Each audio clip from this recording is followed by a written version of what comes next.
Bueno, vamos a comenzar ya el webinar. Mientras presento a Óscar y os doy la bienvenida, pues vamos dando lugar a que se vayan uniendo el resto de personas.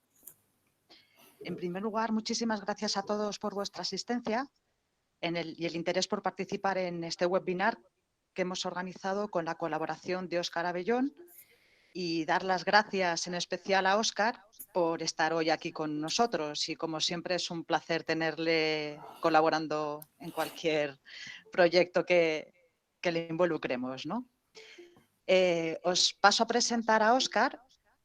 No sé si, me imagino que muchos lo conocéis. Óscar Abellón es licenciado en matemáticas, es director y profesor de matemáticas del Colegio Nuestra Señora del Pilar, Escolapios de Soria. Es experto en innovación, metodología docente y evaluación aplicadas a la educación, Premio de Innovación Educativa por la Universidad Pontificia de Salamanca, por la aplicación de metodologías activas en el ámbito de las matemáticas, y Premio Innovadores 2019 concedido por el periódico El Mundo, Castilla y León. Está reconocido por diferentes organismos e instituciones por su contribución a mejorar la educación en diferentes países, especialmente en Latinoamérica, y es colaborador de numerosas investigaciones en el campo de la docencia y de la gestión del cambio para el aprendizaje eficaz de las competencias del siglo XXI. Además, es el director del primer encuentro educativo que se iba a celebrar en el mes de abril, pero que por la situación del COVID se vio suspendida, el encuentro Llévate al Éxito, que se pospone al mes de octubre si todo va bien. Y bueno, voy a dar un poco entrada a Óscar después de explicaros el webinar en el que estamos, liderar el proceso de transformación digital de la escuela hacia una oferta educativa del siglo XXI. En el webinar lo que trataremos es de ayudaros a reflexionar sobre los planes y procesos de transformación digital y orientaros para lograr una transformación más eficaz. Aquí podemos encontrarnos con muchos elementos de los que nos va a hablar Óscar, pero entre ellos es importante el establecer los nuevos estilos de liderazgo, un liderazgo compartido que implique la participación y compromiso para la mejora de la calidad educativa y el aprendizaje del alumnado. Y luego también importante, creo, el aspecto de viabilidad de la implantación tecnológica, ¿no? Y los beneficios que esta transformación nos puede proporcionar. Y sin más, Óscar, paso a darte la palabra y muchísimas gracias por estar con nosotros. Muchas gracias, Beatriz. Fundamentalmente gracias a EDB por esta iniciativa que yo creo que a todos nos ayuda a poder seguir creciendo, aprendiendo, formándonos y sobre todo en un momento tan delicado como el actual. Pero sobre todo quiero felicitar a los asistentes. Veo que tiene mucho éxito la temática, pero sobre todo felicitar porque sé lo complicado que resulta trabajar, sacar adelante el día a día en este momento que nos ha tocado vivir, absolutamente nuevo para todos, y a la vez asistir a este tipo de sesiones porque es un plus de trabajo, pero eso demuestra el interés de los aquí presentes por seguir mejorando y seguir creciendo en cuanto a calidad educativa y aprendizaje en el alumnado. Así que, desde luego, muy agradecido a EDB y, sobre todo, a los aquí presentes con los que vamos a compartir un rato, espero, agradable. Voy a centrarme en el apartado de la digitalización que permita una transformación pedagógica, el liderazgo de todo eso, pero desde la experiencia de lo que ha sido nuestro trabajo en Escolapios Soria, y hacer una reflexión sobre todo este proceso de cambio para evitar que la situación actual se convierta simplemente en una atención remota de emergencia y podamos integrar de verdad la tecnología en nuestro día a día y estar preparados, que esto es lo que se nos exige fundamentalmente a las escuelas, para adaptarnos a cualquier circunstancia que nos encontremos, de tal manera que la tecnología se convierta en una herramienta de trabajo que permita optimizar el proyecto pedagógico de cada uno de los centros.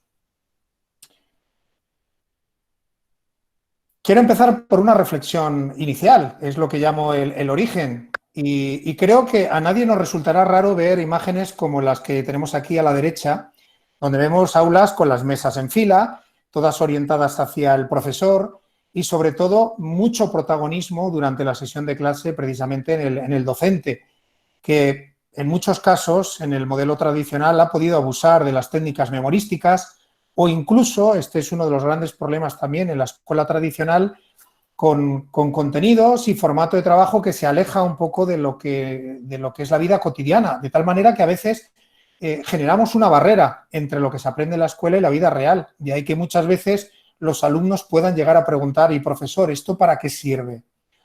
Pues bien, me gusta utilizar esta pregunta y esta respuesta. ¿Sabes cuál es la diferencia entre la escuela tradicional y la vida? Que en la escuela primero aprendes una lección y luego te ponen una prueba. Y en la vida te ponen la prueba y luego aprendes la lección. Pues bien, ¿por qué? Disculpa, ¿Sí? Óscar. Dime.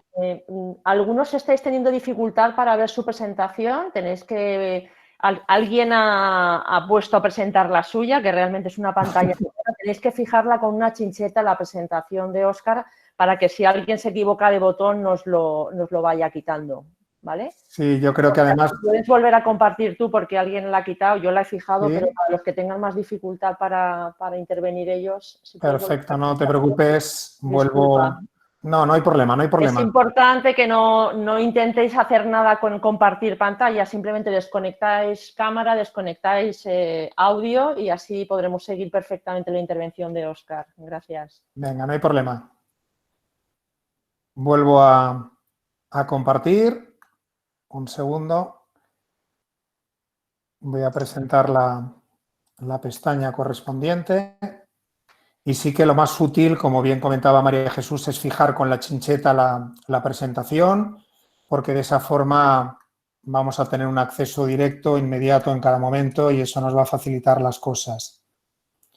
Espero que ahora se esté viendo de nuevo la presentación y que todos tengamos un acceso sencillo. Y vuelvo otra vez hacia la imagen que estaba mostrando en último lugar, que era esta. En Perfecto, la que Óscar. Vale, Gracias. genial, genial. Muchas gracias, María Jesús, por avisarme. Bueno, pues eso, ¿cuál es la diferencia entre la escuela tradicional y la vida? Que en la escuela primero aprendes una lección y luego te ponen una prueba, y en la vida te ponen la prueba y luego aprendes la lección. Esto realmente es la esencia también del aprendizaje basado en problemas, que es ajustar el aprendizaje a un problema, a una situación, a un proyecto que queramos plantear, a una producción, de tal manera que al alumno le parece mucho más real lo que está aprendiendo.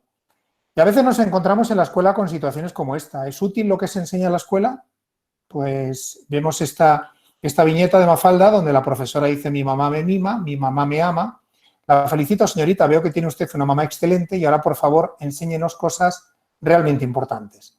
Pues bien, ¿estamos enseñando cosas realmente importantes a nuestros alumnos? Seguramente conozcáis a estas personas que vemos aquí en la imagen, a Bill Gates, a Amancio Ortega, Michael Dell, Mark Zuckerberg. Bueno, pues son personas creo que conocidas por todos.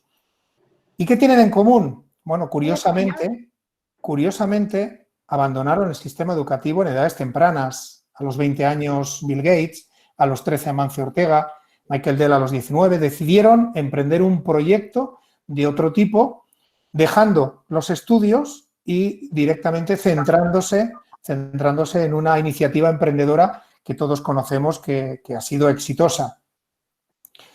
Imágenes como estas yo creo que se producen de manera permanente en el momento actual, o incluso como esta. La tecnología está muy presente en la generación actual y es lo que llamamos los nativos digitales. Pero claro, ¿realmente están preparados para el uso de la tecnología enfocada a la educación o bien simplemente son meros consumidores, como vemos que está ocurriendo en muchas ocasiones? Y aquí, desde luego, la escuela tiene una importancia enorme en la formación de nuestros alumnos para lograr precisamente un buen uso de esas herramientas tecnológicas. Me gusta mucho utilizar metáforas y esta fuente quiero que precisamente sea eso, una metáfora. Podemos considerar los centros educativos como fuente de conocimiento. Pues bien, si consideramos nuestros centros educativos como fuente de conocimiento, ¿qué tipo de fuente queremos ser cada uno de nosotros? ¿Queremos una fuente humilde, con un caño pequeñito, una cascada grande? ¿O bien algo más majestuoso, una fontana di Trevi, con varios caños para dar de beber a varias personas, varios niños, a jóvenes en este caso? o incluso una fuente tecnológica con luces, sonido. ¿Qué tipo de fuente queremos ser cada uno de nosotros? Pues bien, volvamos a la imagen y quiero destacar a este niño que hay detrás. Este niño no está bebiendo y a mí me provoca una reflexión. ¿Cómo es posible que esté ahí y no beba? Bueno, pues quizá, probablemente, no tenga sed. Casi seguro que si tuviese sed ya estaría peleándose ahí con el amigo para hacerse un hueco en el caño. Posiblemente no tenga sed. Y al final podemos llegar a la conclusión de qué más da qué tipo de fuente seamos si realmente lo importante es generar sed, en este caso sed de conocimiento. Entonces quizá una de nuestras labores principales como docentes, como centros educativos, sea precisamente generar sed, curiosidad. Pues empecemos la casa por los cimientos. Innovar, hacer las cosas de una forma diferente, no significa romper con todo lo anterior. Creo que hay muchas cosas en el pasado que son interesantes, que nos funcionan y que podemos aprovechar. Y en el presente en el que nos encontramos, tratar de mejorar el futuro. Y ojo, que cuando innovamos es para asegurar un futuro mejor, un buen futuro. No se trata simplemente de cambiar, se trata de cambiar para mejorar. Y posiblemente una de las iniciativas más importantes o de las características de una escuela del siglo XXI sea precisamente adaptarnos al medio. Tenemos numerosas investigaciones en neurociencia. Creo que ahora mismo a nivel de neurociencia se nos está aportando una información muy valiosa, que va desde la organización de un centro hasta el tipo de metodologías que utilizar para tener un aprendizaje más eficaz en nuestros alumnos. Y eso debemos aprovecharlo. Aquí, por ejemplo, tenemos el escáner de un cerebro en el caso en que esté mirando, escuchando, pensando, recordando o trabajando. Dicen los expertos que cuantas más partes del cerebro activemos, mucho mejor, más rico será el aprendizaje. Y podemos darnos cuenta de que mirar, escuchar simplemente no genera una actividad en todo el cerebro como nos lo genera el caso de trabajar. De ahí la importancia del trabajo por proyectos, donde el alumno asume un mayor protagonismo. Pero ojo, que para que exista atención tiene que haber novedad, pero tenemos que buscar el equilibrio, porque nuestro cerebro busca a la vez novedad y predictibilidad. Si abusamos de la rutina, lo que vamos a generar es monotonía y aburrimiento en nuestro alumnado. O bien, si abusamos de la novedad, generamos ansiedad y caos. Precisamente por eso es tan importante mantener el equilibrio en el aula. Está bien incorporar cosas nuevas, necesitamos novedades, emociones, pero el cerebro necesita también vivir en un ambiente predecible para no generar ese caos. Numerosas investigaciones en psicología y pedagogía. Creo que todos conocemos perfectamente las inteligencias múltiples o los nuevos desarrollos en inteligencia ejecutiva. Y todo esto lo podemos aprovechar. O bien la pirámide de Cody-Blair, que nos aporta una información muy interesante sobre el porcentaje de retención al cabo de 24 horas. Y nos damos cuenta que solo escuchando retenemos un 5%, leyendo un 10%, y nos damos cuenta que el peso real en cuanto a un aprendizaje mucho más rico lo encontramos cuando se realizan prácticas, en que retenemos hasta un 75%, o cuando enseñamos a otros un 90%. Esta es la base del aprendizaje cooperativo o bien del trabajo por proyectos. Tratar de que nuestros alumnos aprendan haciendo. La taxonomía de Bloom creo que también nos aporta mucha información y creo que nos puede abrir una línea de trabajo muy interesante para no centrarnos solo en el apartado de recordar o de entender. Estoy viendo mensajes, María Jesús, aunque no comentes nada, estoy viendo mensajes de que no se ve la presentación. Sí, efectivamente, se acaba de quitar. Sí. Vale. Alguien ha debido ir a fijar y te fija tu cara en lugar del perfil de la presentación. No hay problema, volvemos. Si los que tengáis problema para visualizarlo, veréis que hay Óscar aparece 2 veces. Tenéis que fijar la que indica que es presentación, no la que es su cara, porque si no lo que forzamos es que todos estemos viéndole a él solo y no viendo la presentación. Venga, no hay problema, Volvemos. Vuelvo a iniciar la conexión de la presentación. Un segundo, que estoy localizando el punto exacto. Vale, perfecto. Bueno, pues ahora mismo voy a compartir de nuevo. Vale, sí es importante que cuando eso se pueda avisar para yo tenerlo en cuenta y volver a presentar. Vale, ahora enseguida os tendrá que aparecer Vale.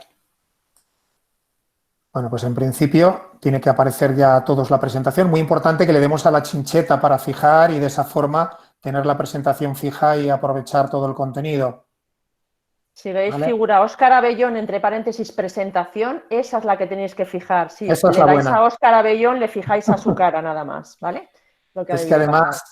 además somos muchos y a veces en cuanto alguien toque un poquito y tal, pues puede ocurrir. Bueno, si lo tenemos ya fijado de nuevo, vuelvo de nuevo a la taxonomía de Bloom. Comentaba que en un modelo tradicional solíamos quedarnos en recordar, en entender y pasábamos por alto estrategias de aprendizaje que son importantísimas. Aplicar, analizar, evaluar, crear, que está en el nivel más alto. Se trata de estrategias de aprendizaje que se apoyan unas en otras y, sobre todo, a medida que vamos subiendo en esta pirámide, nos encontramos con un mayor nivel de dificultad, que es el que deseamos todos desarrollar en nuestro alumnado. Bueno, pues continúo.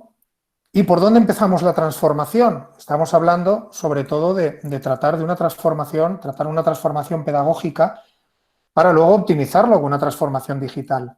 Pero hay que tener presente que la tecnología por sí sola no nos va a proporcionar mejores aprendizajes. La tecnología se tiene que apoyar precisamente en la pedagogía. Es una herramienta de trabajo que nos permite optimizar la metodología que utilizamos en el aula. Entonces, el orden en que, por nuestra experiencia en Escolapio Soria, hemos ido transformando el centro en este cambio que iniciamos ya hace 15 años y que ha derivado en unos resultados ahora mismo muy contrastados, lo primero que tenemos que hacer siempre es definir qué tipo de alumno queremos formar. Es lo que llamamos el perfil del alumno del siglo XXI. A partir de ahí, una vez que tenemos claro qué tipo de alumno queremos formar, establecer el proyecto pedagógico que nos permite formar ese perfil que acabamos de establecer. Y por otro lado, para continuar, tenemos que contar con nuestro equipo de docentes y tratar de organizar ese liderazgo compartido del que hablaba en la presentación Beatriz y en el que luego nos centraremos un poquito más.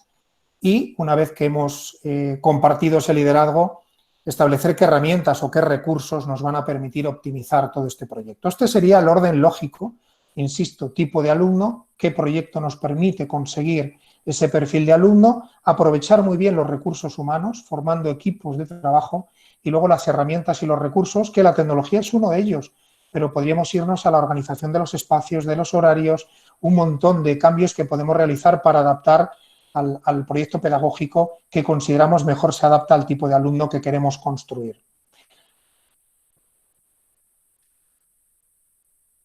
Me gusta utilizar este estudio que hizo el Foro Mundial de Economía, creo que es un organismo al que tenemos que atender, en el que establecía la variación del top 10 de las habilidades más buscadas por las empresas.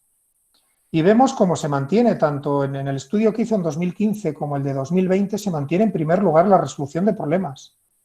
Y continúa con el pensamiento crítico, la creatividad o la gestión de personas. Esto no lo podemos dejar de lado. Si de verdad estamos preparando para la vida, tenemos que tener en cuenta qué tipo de demandas sociales nos encontramos. Entonces, nosotros hace 15 años decidimos tener en cuenta qué tipo de características consideramos esenciales en un alumno, en un aprendiz del siglo XXI, y podíamos tener en cuenta ese listado que podemos ver a la izquierda: competencia digital, pensamiento crítico, creatividad, resiliencia, trabajo en equipo, etcétera, etcétera. Es cierto que ahora estamos viviendo un momento especial. Estamos hablando de un momento de confinamiento, del COVID-19, que está poniendo todo patas arriba y que nos obliga a realizar cambios y a pensar sobre todo a futuro. Desde luego va a establecer algunos cambios, pero este tipo de competencias creo que son universales e importantes en el momento actual, y desde luego la competencia digital va a ser muy importante. La resolución de problemas, pues si ahora mismo nos encontramos con este momento de confinamiento, de COVID-19, que requiere de resoluciones, de posibilidades de frenarlo, de cuidar la salud de toda la humanidad, pues desde luego más que nunca está justificada la importancia de la resolución de problemas.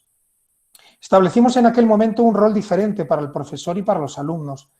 Quisimos que el alumno tuviese un mayor protagonismo y en este caso el profesor que ejerciese más de coach, que tuviese menos protagonismo, que realmente el protagonismo del aprendizaje lo tuviese el alumno, que ganase en autonomía. De tal manera que el profesor prepara el escenario, hace preguntas, proporciona retroalimentación, observa, analiza, Y el alumno tendrá que identificar esos problemas, tendrá que adquirir conocimientos nuevos para poder resolverlos, buscará información que le permita afrontar esas situaciones y generará aprendizaje continuo trabajando en equipo con sus compañeros. El listado de metodologías es amplísimo y creo que perfectamente todos los presentes conocemos a las personas que aquí aparecen, donde están Perkins, Schwartz, Goleman, Edward de Bono, Howard Gardner, Tony Buzan, Spencer Kagan, y conocemos la cantidad de propuestas metodológicas que han puesto a disposición de la educación y que podemos utilizar para que nuestros alumnos se ajusten con todas estas herramientas al tipo de competencias que queremos que desarrollen. Quisimos optimizar nuestras metodologías apoyándonos en neurociencia, en tecnología y en espacios, de tal manera que la justificación de las metodologías que utilizamos es muy clara. Aplicamos una metodología concreta para conseguir desarrollar competencias en nuestros alumnos. ¿Por qué utilizamos el aprendizaje cooperativo? Porque nos interesa que aprendan a trabajar en equipo, pero también porque la neurociencia nos dice que cuando se trabaja en equipo o cuando estamos contribuyendo al aprendizaje de otros y estamos enseñando a otros, nuestro aprendizaje es mejor. Pues aprovechemos esa metodología para el desarrollo de esa competencia en nuestros alumnos y así podríamos continuar con cada una de las competencias que comentaba anteriormente. Y este cambio nos obligó a hacer modificaciones en la organización del centro, en los espacios, en el uso de la tecnología, en el cual me centraré luego un poquito más.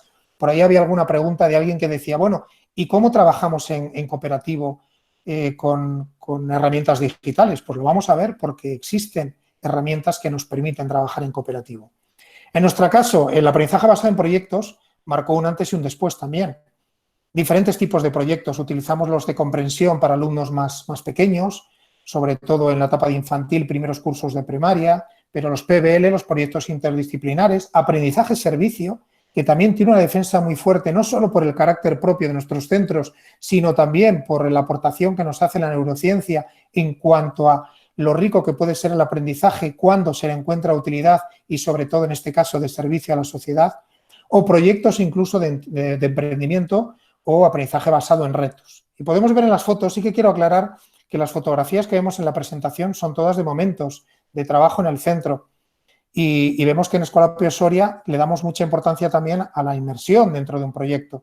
Por eso a veces, como ocurre en la fotografía arriba a la izquierda, tenemos al profesorado que se ha transformado en el equipo docente o en el claustro de Hogwarts, tratando de reproducir una especie de escenario o contexto de Harry Potter dentro de un proyecto interdisciplinar elaborado por el profesorado. O a veces estamos trabajando en un senado, como podemos ver ahí en las fotografías también.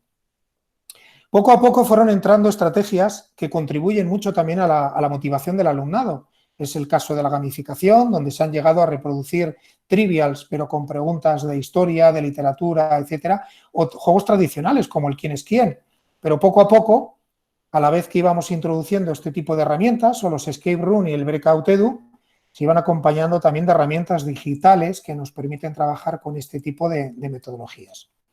El objetivo fundamentalmente es estar preparados para que nuestros alumnos desarrollen esas competencias tan importantes, pero sobre todo para adaptarnos a cualquier situación. Entonces, ¿qué debemos de tener en cuenta en los centros, en nuestros planes estratégicos para conseguir llevar a cabo una transformación pedagógica y digital? Pues comentaba antes, diseñar nuestro perfil del alumno, revisar los equipos. Yo recomiendo constituir un equipo pedagógico y de innovación y un equipo TIC. Si vamos a dar importancia a la tecnología, tiene que haber un equipo TIC que pueda lanzar las herramientas digitales y, sobre todo, su uso con respecto a las metodologías. Un proyecto pedagógico que tenga en cuenta todo el desarrollo y la implantación de metodologías activas calendarizadas. Hay quien se empeña en implantar todas las metodologías de repente y a veces fracasa en el intento precisamente porque termina desbordando al profesorado y requiere de un proceso de implantación. Pienso que todo este tipo de iniciativas de cambio a nivel metodológico requieren de al menos 3, 4, 5 años de cambio que permita interiorizar, asentar todas estas metodologías. Por eso es tan importante un buen plan de formación para todos los equipos y para el claustro y luego a partir de ahí detectar qué necesidades de herramientas tecnológicas tenemos, incluso planificar inversiones tratando de crecer hacia un proyecto one-to-one, donde cada alumno pueda tener su propio dispositivo y tener en cuenta todo esto en cuanto a necesidades organizativas, espacios, horarios, grupos, etcétera. Cuando hablo de liderazgo compartido es porque pienso que los directivos tenemos que liderar todo este proceso, de tal forma que podamos marcar un objetivo como centro, que podamos programar la hoja de ruta, establecer planes de formación bien pautados y calendarizados y luego abrirnos a la experimentación. No tengamos miedo a experimentar con procesos de investigación y de innovación, buscando sobre todo que todo el centro trabaje en la misma línea. Esto no tiene éxito si solo es un profesor, dos profesores, varios profesores los que trabajan con este tipo de metodologías, pero si no lo hace todo el centro, realmente el éxito no lo vamos a lograr. Y evaluar el proceso. Lo que no se evalúa, se devalúa, y es fundamental que midamos los resultados que se van obteniendo cuando se producen estos cambios.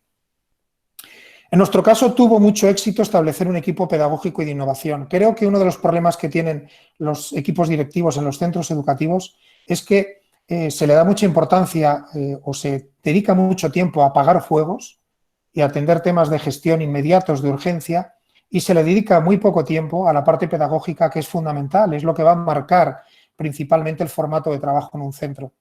Por eso es fundamental contar con un coordinador pedagógico que forme parte del equipo directivo, y el equipo pedagógico que pueda estar compuesto por el propio equipo directivo, que tenga presencia de todas las etapas y áreas, a ser posible, y que haya presente un coordinador TIC, un coordinador de lectura, un coordinador de emprendimiento, de idiomas, en función de lo que cada centro quiera reforzar o por lo que quiera apostar. Iniciativas que yo creo que en pleno siglo XXI son fundamentales.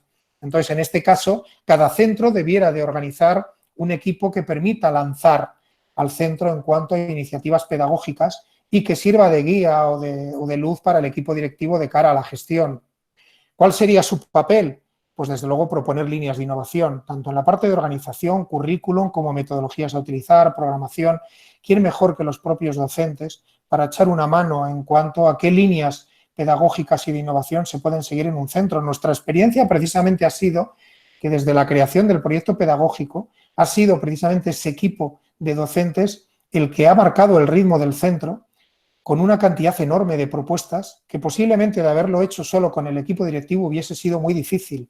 Llegaba un momento que desde dirección, y es lo que he vivido en esta experiencia, tenía que frenar algunas de ellas porque el número de posibilidades y de propuestas era grandísimo.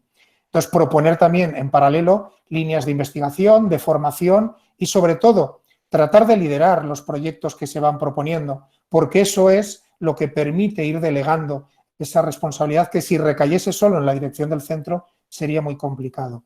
Y, cómo no, un equipo TIC que no se dedique solo a reparar equipos informáticos. Más aún, yo creo que esa no debiera de ser su tarea. Para eso podemos tener equipos técnicos o subcontratar otros servicios, pero se tiene que encargar mucho más de la parte estratégica. Si queremos potenciar las TIC, tenemos que tener una persona velando por ello y que además pueda servir de enlace entre ese equipo técnico que comentaba y el centro, pero una de sus principales labores va a ser precisamente la de impulsar la innovación metodológica mediante el uso de la tecnología y que sirva de asesor también para ese equipo pedagógico. En fin, un poco la idea de estas estructuras es conseguir repartir, distribuir el liderazgo entre diferentes personas especializadas en un centro para impulsar todas y cada una de estas iniciativas, la parte pedagógica, la parte tecnológica, que va a permitir que la pedagogía se pueda optimizar a través de estas herramientas que están a nuestra disposición. Ojo con las familias, y ahora durante este proceso de COVID-19 se están convirtiendo en nuestros mejores cómplices. No podemos dejarlas a un lado, tenemos que hacerlas partícipes. En nuestro caso, nuestra experiencia ha sido de absoluta complicidad durante este periodo, porque con los alumnos, en nuestro caso, con un proyecto one-to-one implantado desde quinto de primaria, donde cada uno tiene sus propios recursos, en el que mantenemos los horarios de trabajo como si no hubiésemos tenido este periodo de confinamiento. Luego contaría un poquito más la experiencia. Con los más pequeños son imprescindibles los padres, porque son los que nos están ayudando a trasladar el trabajo desde cada uno de los domicilios de los docentes a cada una de las residencias de nuestro alumnado. Necesitamos a esas familias para la conexión, para transmitir conocimiento a sus hijos, y en este caso se han convertido en nuestros mejores cómplices. Para eso necesitamos formar a las familias, la escuela de padres, procurarles cauces de participación, pero sobre todo tratar de que la información que tengan sea absolutamente transparente. Solo en ese caso conseguiremos implicar a toda la comunidad educativa. Qué importante es esta tarea de la implicación de las familias. Luego profundizaré un poquito más en lo que comentaba de cuál está siendo nuestra experiencia durante este periodo de confinamiento. Me gustó mucho la frase que le escuché el otro día a la madre Montserrat cuando hablaba de que el derecho a la educación es el derecho a Internet. Y es verdad, es que realmente ahora necesitamos Internet como una herramienta imprescindible para trabajar. Si no, sería imposible mantener el contacto con nuestro alumnado o con sus familias. ¿Cuál ha sido el recorrido tecnológico que nosotros hemos vivido y que parece que es el natural? Todos hemos pasado por estas aulas de informática tradicionales, que poco a poco debieran de ir desapareciendo, porque realmente no debemos dedicar un espacio para el uso de la tecnología, sino que la tecnología se tiene que integrar precisamente dentro del día a día de nuestra labor educativa. Luego fueron entrando las pizarras digitales, que eran los cañones de proyección, y un poquito más adelante las pizarras digitales interactivas. Creo que todos los presentes conocemos precisamente ese proceso. Ahora bien, ese proceso en el que los alumnos iban a un aula específica para utilizar ordenadores tiene que cambiar, y precisamente lo que tenemos que conseguir es que los ordenadores lleguen al aula, convirtiéndolos en una herramienta más de trabajo, al igual que ha sido tradicionalmente el cuaderno, el bolígrafo o los libros en papel. Entonces llegaron los carritos de portátiles. Los carritos de portátiles permiten, a través de un modelo de reserva del carrito, llevar los equipos al aula y de esa manera aprovechar para utilizar la herramienta tecnológica dentro de nuestras clases. Pero claro, aquí entra en juego un poco la inversión que puede hacer cada centro y sobre todo cuando empiezan a estar muy demandados, sabe a poco. ¿Cuál ha sido nuestra experiencia en este tipo de situaciones? Que llegó un momento en que nuestra metodología nos pedía más, como que hubiese tocado techo.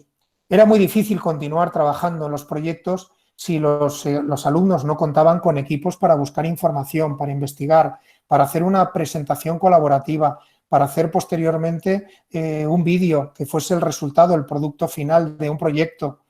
Y sobre todo empezábamos a ver que teníamos una necesidad de cambiar el papel tradicional por herramientas tecnológicas que nos abriesen un abanico de oportunidades nuevo.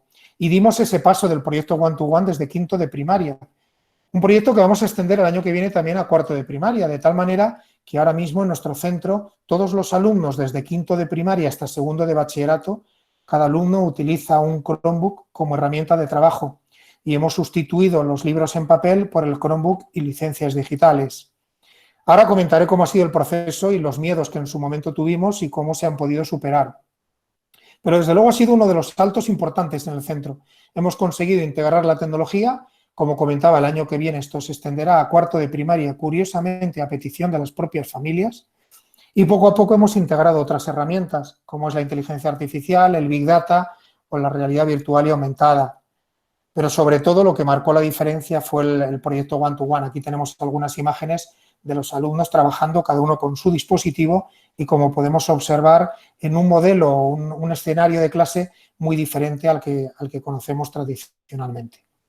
Repito, hemos introducido realidad aumentada, realidad virtual, pero después de haber dado estos otros pasos, como el proyecto One to One que tuvo su inicio hace 3 años. No lleva tampoco tanto tiempo implantado, pero desde luego ha sido anterior al COVID-19 y nos ha permitido adaptarnos de una forma rapidísima. Os comento, nuestra situación actual parte de una necesidad de cambiar. Y cuando llegó el momento, presentamos todo esto a las familias. Nuestra principal preocupación era qué acogida podía tener entre las familias, porque nosotros planteamos esto de la siguiente forma. No podíamos hacer una inversión para dotar a cada alumno de un dispositivo, es obvio. Entonces hicimos los cálculos oportunos para conseguir que, eliminando los libros en papel, incorporando un Chromebook que pudiesen financiar a 4 años con una cuota anual, ya digo, el precio distribuido en 4 años y reduciendo el gasto en libros en papel, haciendo los cálculos, prácticamente el precio del Chromebook a nivel anual, como comentaba, y las propias licencias tenían un coste que estaba incluso por debajo de lo que pagaban anteriormente por los materiales en papel. Con lo cual esto, desde luego, ya nos permitía o nos abría una serie de posibilidades de cara a presentarlo a las familias. Y la propia normativa que ha establecido la posibilidad de que la elección de los materiales en los centros educativos podamos incluir equipos informáticos o licencias. Entonces hicimos esta presentación a las familias curso por curso para hacerlo con absoluta transparencia y dando oportunidad a que las familias también nos manifestasen sus preocupaciones. Les hablamos de toda la introducción pedagógica, de la necesidad de desarrollo de competencias del siglo XXI en sus hijos y que tratábamos de aprovechar recursos digitales interactivos, reducir el peso de las mochilas. ¿Qué diferencia hay? Llevar una mochila, 4 o 5 libros con los correspondientes cuadernos o bien un Chromebook, cada uno con sus licencias, con lo cual la diferencia es importante. Reducir el precio de los libros y luego aprovechar experiencias de implantación de otros centros. Y les informábamos que habíamos dado pasos ya. Conocíamos otras experiencias, habíamos buscado alianzas, habíamos probado Microsoft, habíamos probado Google, habíamos pilotado alguna experiencia y luego estábamos invirtiendo en infraestructura de conexión y buscando los mejores dispositivos para que los pudiesen aprovechar en el aula, con dispositivos dirigidos fundamentalmente a que los alumnos los utilizasen para el trabajo en el aula. De esta manera, y buscando la viabilidad económica, hicimos la presentación y dejamos claro que nuestros compromisos irrenunciables en este proyecto era que siempre estos dispositivos nos permitiesen mejorar lo que teníamos con los recursos en papel, que hubiese compatibilidad, de tal manera que los dispositivos que utilizásemos no cerrasen posibilidades en cuanto a uso de software o de licencias, incluso dando la oportunidad, no obligando a las familias a adquirir un dispositivo concreto. Había familias que nos decían, pero si es que nosotros acabamos de comprar un portátil, perfecto, aprovechémoslo. Entonces vimos que en ese caso, y comprometiéndonos a que el precio y los recursos no superasen lo que pagaban en papel, ya digo, haciendo la distribución del precio del equipo a 4 años, realmente conseguimos un buen acuerdo. Seleccionamos como mejor dispositivo, bajo nuestro punto de vista, el Chromebook, que en este caso es tecnología Google, y nos encontramos con un abanico amplísimo de herramientas para trabajar. Google Drive para trabajar en la nube con espacio en la nube ilimitado de forma gratuita para los alumnos. El calendario en el cual gestionan absolutamente todo. Ahora mismo el calendario les sirve precisamente para conectarse a cada una de las clases donde están programadas ya y el alumno, en lugar de asistir a un espacio físico, pincha en su calendario y accede a su clase virtual con el profesor correspondiente. Esto, insisto, desde quinto de primaria hasta segundo de bachillerato. Herramientas de comunicación, Hangouts, Meet para las videoconferencias, el propio correo. Herramientas de ofimática, Google Docs, Sheets y Slides, que son el equivalente al procesador de texto, hoja de cálculo y presentaciones como la que estamos utilizando ahora mismo para mostrar todo esto. Es un slide. Classroom para gestionar la clase. Google Site, por ejemplo, lo utilizamos para poder mostrar su portfolio cada uno de los alumnos, porque como herramienta de evaluación utilizamos el portfolio de trabajo del alumno donde hace su propia reflexión sobre su aprendizaje. Classroom, el seguimiento de cada una de las clases. Google Forms, los formularios para los exámenes. O Jamboard, que es una pizarra digital. Y comento mi experiencia ahora mismo durante el COVID-19. Me estoy conectando a través de Classroom por Meet con mi alumnado. Utilizamos Jamboard como herramienta compartida de pizarra en la cual colaboramos todos. En cualquier momento yo puedo escribir, ellos lo están viendo y ellos pueden escribir respuestas también a lo que yo les pida. Pero ojo, sí que quiero aclarar, nosotros estábamos trabajando así ya antes del COVID-19. Entonces nuestra adaptación ha sido más fácil. Quiero dejar muy claro que el objetivo de todo este trabajo es estar preparado para cualquier situación que nos encontremos. Y ha llegado el COVID-19 y estamos trabajando de forma natural. No hemos tenido que acelerar ningún proceso de adquisición de herramientas, de formación de profesorado, etcétera. Y creo que esto hay que tenerlo en cuenta de cara al post-COVID. Ahora bien, planteamos a las familias, seguro que hay dudas, preocupaciones. Nos imaginábamos a familias en esta situación echando humo. Pues bien, antes de que nos dijesen nada, habíamos planteado estas dudas posibles. La sensación que pueden tener de impotencia para ayudar a sus hijos, la convivencia de materiales tradicionales y digitales, el ciberbullying, la preparación de los alumnos para enfrentarse a este nuevo escenario, problemas en la vista, qué ocurriría con los deberes y la metodología de estudio, dónde se guarda la documentación, pueden acceder con otro dispositivo, precio de los materiales, miedo a un mal uso. Bueno, pues todo eso ya nos adelantamos, suponíamos que eran preocupaciones en las familias. Pues bien, la sensación de impotencia para ayudar a sus hijos, ¿cómo la arreglamos? Con la escuela de padres. Hemos impartido formación también a las familias para aprender a utilizar las herramientas de G Suite y que les saquen el máximo partido. ¿Cómo conviven los materiales tradicionales y digitales? Muy sencillo, es que incluso el propio Chromebook, con una pantalla táctil, te permite escribir incluso a mano y reproducir lo que haríamos en un cuaderno tradicional, pero eso sería lo más básico. Pero en el momento inicial permitimos que los alumnos llevasen el Chromebook y una libreta, y hubo momentos en esa transición, en ese conocimiento, en el que los alumnos podían convivir con los dos materiales. ¿Cómo les preparamos para enfrentarse a este nuevo escenario? Incorporamos una hora semanal de competencia digital, de tal manera que durante ese tiempo a los alumnos se les indica las posibilidades que tienen con cada una de las herramientas y les enseñamos a utilizarlas de la mejor manera posible para que luego lo aprovechen el día a día en el aula. Con respecto al precio, lo que comentaba, aclaramos cómo quedaban los precios e incluso eran más económicos que antes. Problemas en la vista. Tuvimos la suerte en una de las reuniones que había un padre que era oftalmólogo y entonces comentó que realmente había muchos estudios en los que se había podido ver que el problema no eran las pantallas, que era simplemente cuidar la ergonomía. Todo esto está regulado y teniendo en cuenta esas características ergonómicas no tenía por qué haber ningún problema, con lo cual pues también esto lo pudimos resolver rápidamente. El miedo a un mal uso, en este caso las herramientas que utilizamos cuentan con una consola de control donde en cualquier momento incluso podríamos acceder a qué es lo que están hablando los alumnos en un grupo, por ejemplo. O sea, estaría todo absolutamente controlado, incluso capar las páginas a las que queremos que no entren, no solo en horario de clase, sino en cualquier horario, con lo cual eso generaba mucha tranquilidad a las familias.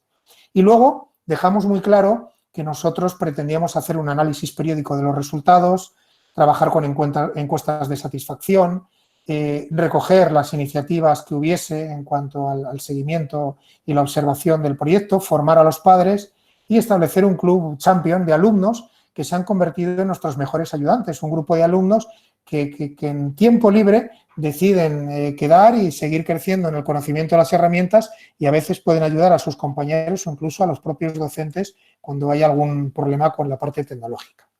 Hemos visto que esto nos ha permitido adaptarnos rápidamente a cualquier situación nueva, que hemos conseguido una mejor comunicación entre alumnos, alumno-profesor, profesores-padres, etcétera, etcétera, porque tenemos las herramientas para ello. Se ha generado una cultura de innovación muy interesante y de comunidad de aprendizaje, donde cada uno de los docentes compartimos nuestras experiencias y crecemos juntos, de tal manera que nos formamos unos a otros. Y luego una gran motivación en toda la comunidad educativa, con lo cual está teniendo unos beneficios importantes. Pero luego además quiero destacar, Escolapio Soria ha participado en la prueba PISA for School.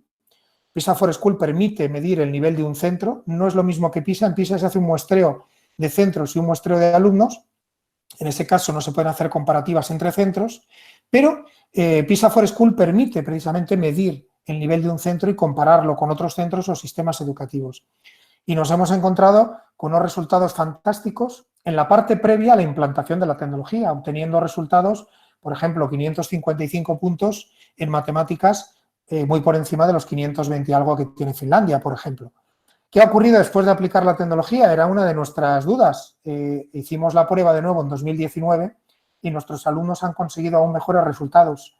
Pasaron de 555 puntos en matemáticas a 577, superando a Singapur. Pues ha sido una prueba externa que nos ha permitido también medir la utilidad de todas estas herramientas y el formato de trabajo. Esto no lo ha hecho solo la tecnología ha sido una herramienta más para optimizar las metodologías, pero desde luego es importante tenerlo en cuenta para ver cuál ha sido la evolución del alumnado. Y luego hay que tener en cuenta que existen numerosas posibilidades que facilitan el trabajo al profesorado. Por ejemplo, Adimat. Adimat es una herramienta muy interesante para trabajar las matemáticas. Se apoya en neurociencia y en inteligencia artificial, de tal manera que permite el trabajo autónomo del alumno a través de una plataforma digital, adapta el tipo de ejercicio de contenidos matemáticos al nivel de cada uno de ellos, es la mejor forma de atender la diversidad y proporciona una información valiosísima al profesorado sobre el progreso, la evolución que puede utilizar para la evaluación y sobre todo para conocer qué contenidos le está costando más a cada uno de los alumnos o a todo el grupo en general. De tal manera que en este caso en lo que sí estamos pensando no es tanto en la igualdad de dar a todos lo mismo, sino equidad, dar a cada uno lo que necesita. Es muy difícil atender la diversidad que tenemos en el aula si no nos apoyamos en recursos digitales.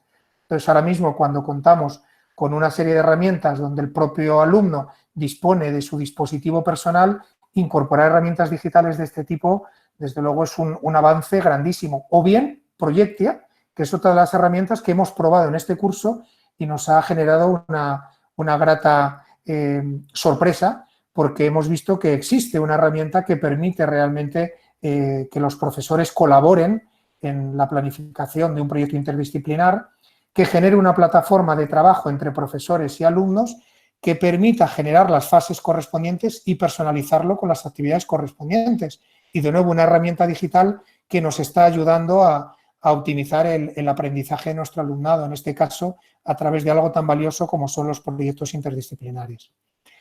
Me gusta terminar este tipo de conferencias, cumplir primero con el tiempo y quiero ser escrupuloso porque contaba con 45 minutos y que quiero cumplirlo y luego dar unos minutos para las dudas que puedan surgir.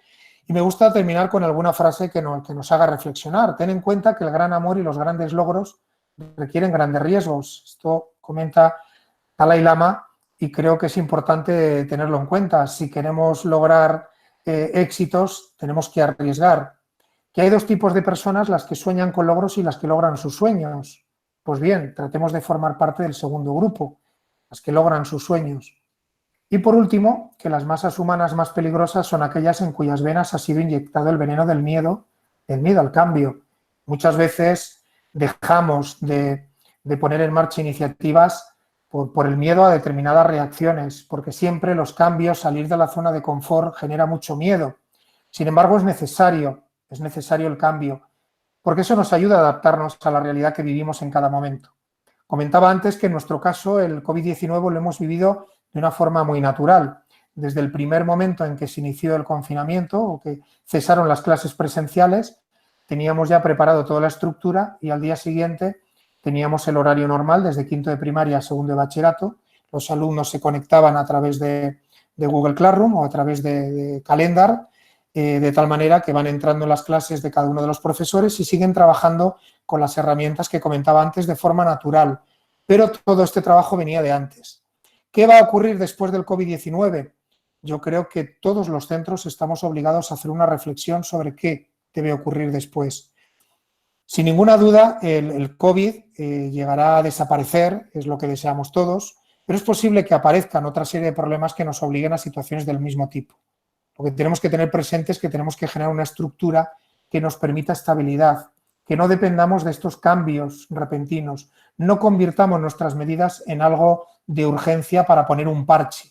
Todas las metodologías que implantemos, la tecnología que utilicemos, que sea para dar respuesta a un perfil de alumno que queremos formar, que las aprovechemos al máximo y que tratemos de generar esa estructura que nos permita adaptarnos en cada momento rápidamente. Pues bien, muchas gracias por vuestra atención. Me hubiese gustado contar con más tiempo para dar muchísima más información, pero creo que bueno, a veces lo bueno sí breve, dos veces bueno, y sobre todo el ratito de la oportunidad de formular alguna pregunta creo que va a ser importante. Muchas gracias, Óscar. Han entrado preguntas a lo largo de tu presentación. ¿Alguna ya has sido tú cogiéndola al vuelo? Se nota que es tecnológico, eres capaz de estar a tu pantalla, a tu presentación y al chat. Esto es fantástico. Yo te lanzaría tres, ¿vale? Si mientras vas contestando entre alguna Genial. más te la volveré a lanzar. Ha habido interés por ver lo que tiene que ver con los dispositivos. ¿Ha habido alguna pregunta de los móviles, los celulares en todo esto? ¿Qué papel juegan? Sobre todo con los más pequeños, ¿cómo lo hacéis? Sí. Y hay también una pregunta de Chromebook frente a tableta. ¿Qué pros y qué contras habéis encontrado? ¿Por qué os habéis decidido por el Chromebook en lugar de por la tableta? Muy bien. Y luego hay una pregunta práctica de organización de centro, que es esa hora que dais de competencia digital, ¿de dónde la habéis sacado? ¿Se la quitáis a otra asignatura? ¿Dais asignaturas? ¿Había alguna participante que ha compartido con los demás cómo lo están haciendo ellos? Pues asignaturas concretas las dan a través de herramientas, etcétera. Vale, fenomenal. Creo que las preguntas son muy acertadas y se nota claramente que ya son preguntas prácticas, pensando en la implantación en cada uno de los centros. En primer lugar, en cuanto a los dispositivos, el por qué un Chromebook, por qué no un portátil, por qué no una tablet. Bueno, pues la idea del Chromebook, precisamente como herramienta digital más actual, Primero es que el Chromebook es el primer dispositivo que aparece después de Internet, de tal manera que el Chromebook permite trabajar en la nube. Eso también nos ayuda en muchos momentos a gestionar los archivos, la información y sobre todo llevar el control de lo que hace cada uno de los alumnos a través de la consola. En este caso Google con G Suite nos permite trabajar con una consola en la que controlamos todo lo que se instala en cada uno de los dispositivos. Estos dispositivos no tienen virus, estos dispositivos no pierden tiempo en actualizaciones, que es uno de los grandes problemas que tenemos a veces los docentes. Entramos en el aula y nos encontramos con que el ordenador pone actualizando y actualización 17 de 143 y nos ha reventado la mitad de la clase porque no podemos utilizarlo. Entonces, en este caso hablamos de una tecnología muy rápida, tarda en encenderse 2 segundos, es algo rapidísimo, está muy bien controlado, todos los protocolos de seguridad creo que nos ayudan muchísimo y sobre todo ese control nos permite que ningún alumno pueda instalar lo que quiere en sus equipos ni entrar donde quiera, sino que lo decidimos nosotros y somos nosotros los que instalamos las aplicaciones.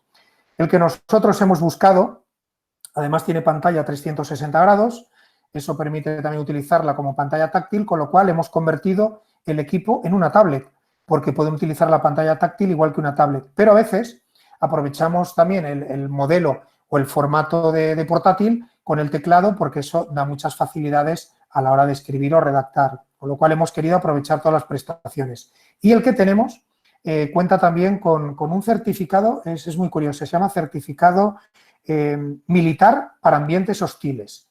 Y consideramos que la escuela a veces es un ambiente hostil y que necesita de este tipo de protección. Y son portátiles que yo a veces cuando lo cuento a las familias en la presentación lo tiro al suelo y se mantiene intacto y le puedes echar agua, líquido en el teclado y no se va a deteriorar. Esto genera mucha tranquilidad también a las familias. Entonces, el formato que tiene, el modelo de trabajo y la propia estructura consideramos que nos ayuda mucho de cara al trabajo en el día a día. Ahora bien, creo que opiniones hay muchas. Nosotros hemos hecho este análisis y pensamos que es lo que mejor encajaba. Y luego es compatible con todo. Antes habíamos utilizado, por ejemplo, iPad. Y los iPad a veces son muy cerrados para instalar otro tipo de aplicaciones. Sin embargo, en este caso Google nos da muchas oportunidades de utilizar cualquier tipo de aplicación y aprovechamos otros recursos que encontramos en la red que son muy valiosos y que consideramos que son muy prácticos de aplicar en el aula y vamos instalándolos a medida que los vamos conociendo y se los vamos poniendo a disposición a nuestros alumnos. Con respecto al tiempo de la materia de competencia digital que comentaba antes, el currículum oficial son 22 horas y media más 2 horas y media semanales de recreo, estoy hablando ahora de la etapa de primaria, y nosotros, por nuestra propia convenio laboral, por nuestro propio convenio laboral, se consideran las horas de recreo como no lectivas, entonces impartimos 2 horas y media más a la semana. En total damos 25 horas de clase más las 2 y media de recreo. Estoy hablando ahora de la etapa de infantil y de primaria. Entonces nosotros tenemos media hora más al día para ajustar aquellas iniciativas que consideramos pueden ser importantes, como es este caso. Y de esas 2 horas y media de más que impartimos semanalmente, utilizamos 1 hora para trabajar las herramientas de G Suite o bien en general herramientas tecnológicas para el desarrollo de la competencia digital de nuestro alumnado. Hay que pensar que cuando llega ese momento de utilizar el Chromebook, los alumnos necesitan formación para sacarle el máximo partido y eso requiere también un periodo de adaptación, con lo cual este tipo de iniciativas con 1 hora semanal nos ayuda mucho a que el alumnado adquiera esas competencias que van a ser fundamentales durante toda su permanencia en el centro y luego su vida personal y profesional. Y previo a todo esto, en edades más tempranas, sí que es cierto que tiramos un poco más de tablets, ahí disponemos de un carrito en el centro y incorporamos en ese tiempo extra que comentaba antes contenidos de programación y robótica. Empiezan a tener sus primeros contactos con la robótica y lo hacemos a través de Lego, otra serie de propuestas, y en ese caso con los más pequeños trabajamos con tablets. Y creo que hay iniciativas muy interesantes para aprovechar y que pueden ser muy beneficiosas también en su formación en cuanto a competencia digital. Espero con esto haber respondido las 2 preguntas. No sé, María Jesús, si hay alguna Estupendamente. más. Si hay más preguntas, ¿Sí? si abusamos 2 o 3 minutos más, lanzamos alguna más. Perfecto. De todas formas, yo me atrevo a invitaros. Óscar ha compartido ahí sus perfiles en redes sociales. Es una persona muy activa y seguro que está encantado de consultas particulares. Pues ha habido preguntas acerca de cómo medir el nivel de digitalización de un centro para hacer diagnóstico y poderlo comparar con otros. Preguntas concretas acerca de todas las herramientas de G Suite, si usáis alguna otra cosa. Sí. No creo que podamos abordar todas estas preguntas porque son, bueno, qué hacer con los más pequeños, con los alumnos de necesidades educativas especiales. Yo creo que aquí queda mucho interés por conocer realmente un caso de éxito como es el vuestro. Si quieres tú cerrar con alguna cosa. Sí, me parece muy bien, María Jesús. Yo os invito a todos que, bueno, que ahí tenéis el contacto de Óscar. Es un centro absolutamente abierto, permíteme que lo diga, Óscar, a que vayamos a verles, a compartir lo que han hecho ellos y que de esta manera podamos darnos cuenta que esto es posible y se puede empezar y se puede con muy poco y terminar pues de manera muy potente como estáis viviendo ahora durante el COVID. Ha habido también preguntas acerca de cómo lo habéis hecho a lo largo del COVID. Yo creo que las has ido contando a lo largo de tu exposición. Sí. Vale, voy a tratar de dar respuesta breve a todas las preguntas que me has formulado, María Jesús, porque creo que son muy interesantes. En cuanto a niveles de digitalización, nosotros hemos preparado una especie de itinerario desde las edades más tempranas, desde infantil hasta bachillerato, sobre qué tipo de desarrollo de competencia digital se debe de tener en cada uno de los niveles, que puede ser desde empezar a desarrollar su psicomotricidad fina con el ratón en niños de 2-3 años hasta terminar un segundo de bachillerato con el manejo de un montón de herramientas digitales. Entonces, para poder medirlo, estamos construyendo una rúbrica también que nos permita ver los niveles que adquieren cada uno de los alumnos dentro de ese itinerario que hemos generado. Creo que esta pregunta es muy interesante y en eso estamos trabajando ahora porque pensamos que es una de las iniciativas más importantes para medir su desarrollo competencial. Claro que utilizamos otros recursos y otras aplicaciones. Utilizamos Quizlet, utilizamos Kahoot, utilizamos GeoGebra. Hay una cantidad enorme de recursos. Por ejemplo, yo tengo un listado porque vamos elaborando dentro del profesorado, dentro del claustro, un listado de herramientas que vamos conociendo y compartimos con todos a través de un documento compartido, donde ahora mismo, ayer actualicé 23 aplicaciones para trabajar el Escape Room y el Breakout Edu de forma digital en el periodo de confinamiento. Por ejemplo, el Escape Room es precisamente un modelo de gamificación que consiste en ir superando retos para salir de un espacio físico, de una sala. Ahora es ridículo, estamos bastante encerrados, estamos ya cada uno en nuestras casas. Entonces, en este caso, permite generar una especie de sala virtual, pero hay un montón de aplicaciones para trabajar con eso y cada día vamos conociendo nuevas aplicaciones y compartiéndolas y experimentando. Hay algunas iniciativas también para medir niveles de competencia digital. Selfie, por ejemplo, que está promovido por la propia Unión Europea. Creo que es una herramienta muy interesante. Por otro lado, efectivamente, María Jesús, somos un centro abierto. Recibimos un montón de visitas anualmente y decidimos construir un evento que se llama Primer Encuentro Educativo Llévate el Éxito, que estaba previsto para el mes de abril, como habíais comentado inicialmente, y hemos trasladado al mes de octubre, del 19 al 23. La página web es llevatelexito.com, y ahí hay mucha información sobre ese encuentro que celebraremos, donde hay un montón de ponentes plenarios, aparte de mostrar las aulas, poder entrar en clase y poder ver in situ la aplicación de cada una de las metodologías. Contamos con ponentes de prestigio internacional. Y por último, el COVID, pues la principal medida que tomamos fue de empatía total con familias y alumnado. ¿Por qué? Porque nos necesitaban. Hay familias de los alumnos más pequeños que tienen que compaginar a la vez, conciliar su trabajo con la atención a sus hijos. Y esto requería de una atención y un asesoramiento por parte nuestra como centro importante. Entonces, por ejemplo, con los más pequeños, mantenemos una reunión diaria por videoconferencia con las familias, el tutor con las familias, una diaria, de tal manera que en otros momentos del día se conectan también los alumnos y se hacen algunas actividades también a través de videoconferencia. Y establecemos varios horarios, damos flexibilidad también y posibilidades a las familias, porque a veces nos comentan, por la mañana estamos trabajando y no podemos atender a nuestros hijos. Y entonces hemos establecido diferentes sesiones donde el tutor o los profesores atienden un tiempo en horario de mañana y otro de tarde para tratar de ayudar a las familias a conectarse y conciliar. Creemos que era una de las primeras necesidades. Desde quinto de primaria ha sido todo mucho más fácil porque realmente a través de la clase, a través de videoconferencia con el horario normal, aprovechando todas las herramientas tecnológicas con las que ya contábamos, hemos tenido un proceso absolutamente natural. Pero en los cursos inferiores, poco a poco hemos ido incorporando más videoconferencias, más contacto directo y posiblemente sea lo que más están agradeciendo las familias y los alumnos, ese contacto directo. Debo decir que hemos recibido en estos días muchas más felicitaciones de las familias de las que hemos podido cosechar en 15 años en total. Con lo cual nos hemos encontrado con una mayor satisfacción de las familias, una mayor implicación y sobre todo una mayor complicidad con el centro, con lo cual estamos construyendo eso que llamamos siempre comunidad educativa y que nos genera una mejor relación entre todos los componentes de toda la comunidad educativa.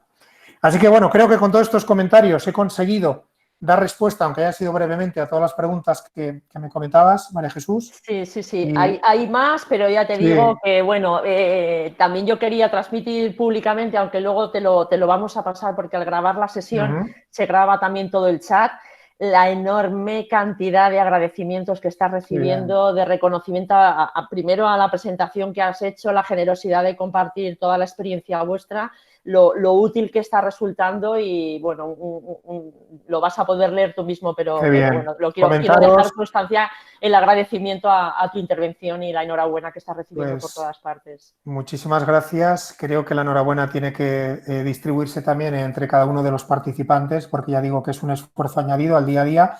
Y luego comentar que efectivamente estoy muy presente en redes sociales y que en ese sentido, cada vez que se nos ha pedido algo, información, materiales, yo lo comparto todo. De hecho, tengo creados para matemáticas un montón de PBLs que cuando hablo de PBLs en formaciones concretas comparto los que he creado. Entonces, en ese sentido, todo lo que los participantes puedan desear y quieran solicitarme, ya digo que estoy muy bien localizado y luego, si no, también a través de DB voy a estar a disposición. Entonces, en redes sociales, Óscar Abellón lo vais a encontrar rápidamente, en Twitter, en LinkedIn, en Facebook.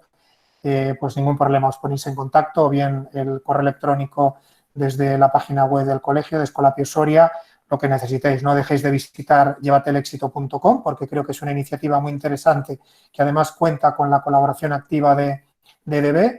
Así que, bueno, pues a vuestra entera disposición y muchísimas gracias por atender en una sesión que, bueno, pretende abrir boca, pretende inspirar, conocer experiencias que se han llevado a la práctica, pero que luego, evidentemente, hay que profundizar mucho en cada una de las iniciativas. Pero bueno, si esto por lo menos ha permitido inspirar ideas y generar cierta confianza y seguridad para dar pasos, pues desde luego habrá tenido de verdad éxito la sesión. Acaba de entrar uno diciendo nos has animado al cambio, o sea que quédate con esto porque creo que ya has más que conseguido tu objetivo. Muchas gracias, Óscar. Gracias a vosotros. Damos por finalizado este webinar. Mañana os lo está poniendo en el chat. Evidentemente, muchos estáis interesados en compartir con compañeros esta presentación. Mañana recibiréis en el correo que os habéis registrado un correo por parte de nuestro departamento de atención al cliente indicando el link a YouTube donde va a estar subida esta sesión. De todas formas, la podéis buscar mañana directamente en el canal de YouTube. Y aprovecho también para deciros, Óscar ha mencionado un par de herramientas digitales que están utilizando, herramientas de DB. Sabéis que debido al estado en el que estamos, DB las ha puesto de manera gratuita al servicio de toda la comunidad educativa. A través de ese mismo correo que os van a escribir el link al vídeo, en ese mismo correo podéis solicitar licencias gratuitas para utilizar el resto del curso con vuestros alumnos, tanto para trabajar las matemáticas como para trabajar por proyectos de manera digital y colaborativa. Os animo a que lo probéis porque creo que las circunstancias lo requieren y va a ser de gran ayuda para todos. Muchas gracias por asistir y os esperamos en la próxima. Un saludo. Por favor, iros desconectando y así podemos cerrar esta sesión en cuanto estéis fuera. Un saludo.